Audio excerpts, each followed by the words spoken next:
आजच्या भागात तुमच्या सर्वांचं सहर्ष स्वागत. आजच्या भागात आपण एका पुस्तकाबद्दल जाणून घेणार आहोत. पुस्तक आहे रॉबिन शर्मा यांचं the monk who sold his Ferrari. याचं मराठी भाषांतरसुद्धा अवेलेबल आहे. माझ्याकडे इंग्लिश पुस्तक होतं म्हणून मी ते दाखवते. रॉबिन शर्मा यांचं हे बेस्ट सेलर बुक्सपैकी हे एक पुस्तक आहे आणि या पुस्तकाबद्दल असं त्यांनी लिहिलेलं आहे की the book has transform millions of lives. The monk who sold his Ferrari is an inspiring tale that provides a step-by-step approach to expressing your inner genius while you live with the great courage, abundance and joy. The beautifully crafted fable that has become a worldwide classic, this special book tells the extraordinary story of Julian Mantle, a successful lawyer forced to confront the spiritual crisis of his out-of-balance life. This book helps us to discover the powerful lesson that will help the reader to become the most positive person you know and release the past, follow your life's mission and realize your authentic greatness, grow in a willpower and inner strength so that to achieve your dreams, multiply your productivity and performance for the epic results, access the deep happiness and lasting personal peace in these complex times, and this book makes you mark on the world. हे पुस्तक खरंच outstanding आहे, छान आहे आणि त्याबद्दल आज आपण जाणून घेणार आहोत.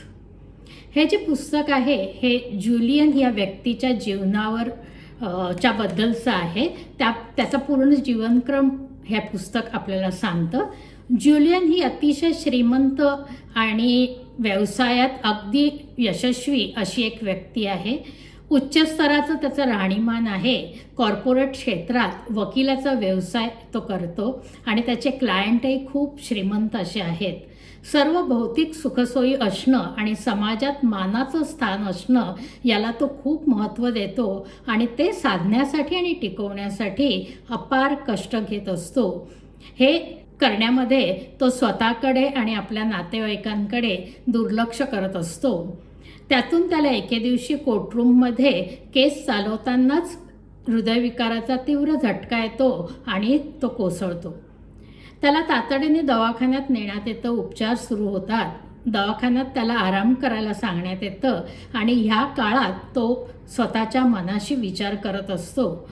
हे विचार करताना त्याच्या लक्षात येतं की आपल्याकडे उत्तम गाडी आहे, घर आहे, व्यवसाय आहे, समाजात मला उच्च असं स्थान आहे, पण माझ्या मनावर ताण आहे ज्याच्यामुळे मी आजारी पडलो आहे. मग हे सर्व ऐश्वर काय बरं उपयोगाचं? त्याच्या जीवनात तो पहिल्यांदाच स्वतःबद्दल विचार करत असतो. खरं तर त्याने स्वतःसाठी प्रथमच एवढा वेळ दिला होता आणि तो स्वतःला जाणून घेण्यासाठी त्याच्या लक्षात येतं की वेळ द्यायला हवा आणि ह्यातूनच त्याच्या जीवनाला नवीन वळण मिळतं.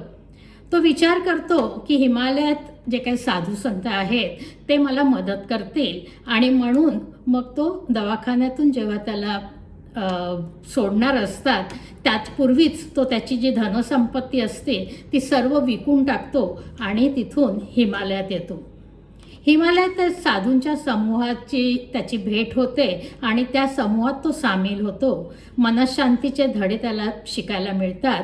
एकूणच आपल्या आयुष्यात शांतता, स्वस्थता आणण्यासाठी काय करावं हे तो तिथे शिकतो. काही वर्षांनी साधू वेशातच तो आपल्या मायदेशी परत येतो. आता त्याच्या आयुष्याचे ध्येय इतरांना आपल्याला जे माहीत झालं आहे ते ज्ञान देणं हे बनतं आणि त्यासाठी तो प्रयत्न करायला लागतो. आपले मन हे आपल्या एखाद्या बागेसारखे आहे. त्याची नीट देखरेख आणि मशागत केली तर ती फुलते, बहरते, पण जर त्याकडे दुर्लक्ष केलं तर मात्र ती सिकून जाणार हे त्याच्या लक्षात येतं. म्हणजेच काय तर जीवनात आपण आपले विचार नियंत्रित ठेवू शकलो पाहिजे. आपल्या आयुष्याचा दर्जा हा आपणच काय करतो आहोत किंवा आपण कसा काय विचार करत आहोत यानुसार खरं तर ठरत असतो. आपण सकारात्मक विचार करीत राहायला हवं.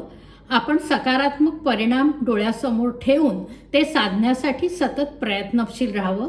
आपलं मन ही बाग आहे असं समजून त्यातला सुका पालापाचोळा बाहेर टाकून द्यायला हवा आणि आहे त्या बागेची आपण काळजी घेत राहायला हवे आणि हे नियमितपणे करायला हवं.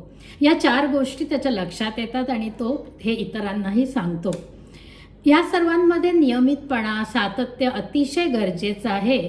आपल्या जीवनात आपण शिस्तीलाही महत्त्व दिलं पाहिजे आणि ह्या सर्व पथ्य पाळून जर आपण जीवन जगलो तर आनंदाने जगू शकतो.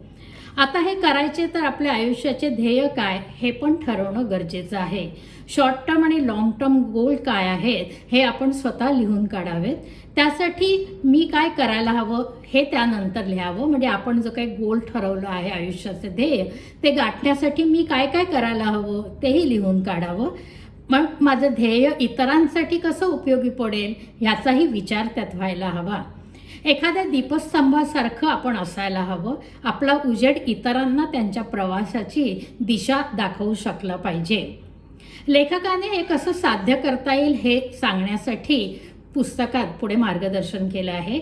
एक तर छोटं गोल साध्य करत करत मोठ्या गोलकडे आपण जायचंच, ज्याला कायझन फिलॉसॉफी असं मॅनेजमेंटमध्ये म्हणतात. दुसरं म्हणजे आपला कम्फर्ट झोन सोडून नवीन नवीन आव्हानं स्वीकारायची तयारी ठेवली पाहिजे, जेणेकरून आपली ग्रोथ म्हणजेच आपली वाढ व्हायला मदत होईल. म्हणजेच आपण challenge the comfort zone and stretch our comfort zone. आपला जो कम्फर्ट झोन आहे तो थोडा आपण त्यातून बाहेर पडून चॅलेंजेस स्वीकारले पाहिजेत.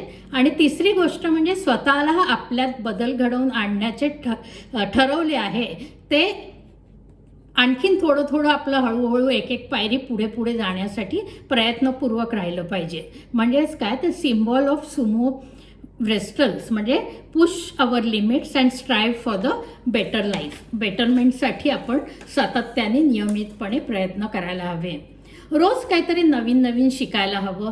नियमितपणे हे प्रयत्न चालू ठेवायला हवेत. आपला दिनक्रम ठरवून त्यात चांगल्या सवयी लावण्याचा आपण प्रयत्न करायला हवा आणि आपण किती प्रगती केली ह्याचा आलेखही नोंदवून ठेवला पाहिजे. म्हणजेच काय आपली प्रोग्रेस आपण ट्रॅक करत राहिलं पाहिजे.